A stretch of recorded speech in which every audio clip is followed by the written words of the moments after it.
আসসালামু আলাইকুম। আমি জনাব চিলকুট মজুমদার। খবর পড়ছি দৈনিক আকাশের ডাকে বাঙ্গি ঘট। শুরুতেই শুনবেন শিরোনাম। মুরগির পেটে অনেক কিছু। দৌলতগঞ্জের ব্রিজের নিচে 8 ফুটে দাঁত। কাশীপুর থেকে দিনাজপুর মহাসড়কে নদী থেকে উঠে আসে 102 ফিট পরিমাণের এক বিশাল আকারের বাইং মাছ। এতক্ষণ শুনলেন শিরোনাম, এবারে বিস্তারিত। বাঁশখালীর এক গভীর জঙ্গলে যৌথ বাহিনীর অভিযানে একটি বিশাল আকারের মুরগি ধরা পড়েছে। জানা গেছে মুরগিটির পেটে অনেক কিছু রয়েছে এবং মুরগিটি সম্পূর্ণভাবে চোরাচালানকারীর সাথে জড়িত। মুরগিটির ওজন 6 থেকে 7 মণ। গ্রেপ্তারের পর তার পেট থেকে 8 মণ গাঁজা, 3 বোতল মদ ও 3 মণ চাউল পাওয়া গেছে। মুরগিটির পেটে আরো অনেক কিছু পাওয়া যাবে বলে আশা করে রাজারবাগ হাসপাতালে মুরগিটিকে ময়নাতদন্তের জন্য ভর্তি করা হয়েছে।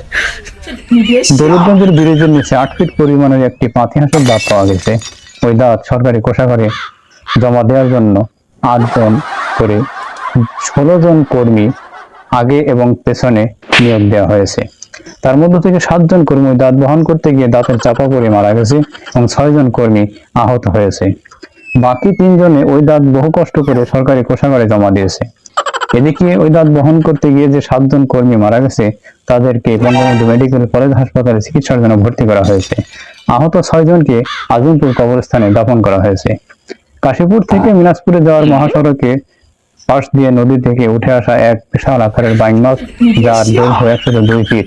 ওই বাইং মাছের লেজের আঘাতে 6 জন পুরুষ ও 9 জন মহিলা মারা গেছে এবং ওই মহাসড়কে বিশাল আকারের এক ফাটল দেখা গেছে, কিন্তু চিরুনি অভিযান চালিয়ে পরবর্তীতে বাইং মাছটিকে আর খুঁজে পাওয়া যায়নি। আবহাওয়া। গতকাল থেকে বাংলাদেশের দক্ষিণ ও দক্ষিণ পশ্চিম কোণ থেকে এক বিশাল ঘূর্ণিঝড়ের আভাস পাওয়া গেছে। এই ঝড়ের আভাসে বাইসাইকেল থেকে শুরু করে মোটরসাইকেল ও যাবতীয় যানবাহনকে 3 নম্বর সতর্ক সংকেত দেওয়া হয়েছে এবং সকল মানুষকে যমুনা নদীর তীরে গিয়ে নিরাপদে অবস্থান নেওয়ার জন্য জানানো হয়েছে। আগামীকাল সূর্য উঠবে রাত 1:25 এবং অস্ত যাবে 12:65। সম্প্রতি জানা গেছে আগামীকাল রাতে সূর্য উঠলে আর ডুবলে আর উঠবে না।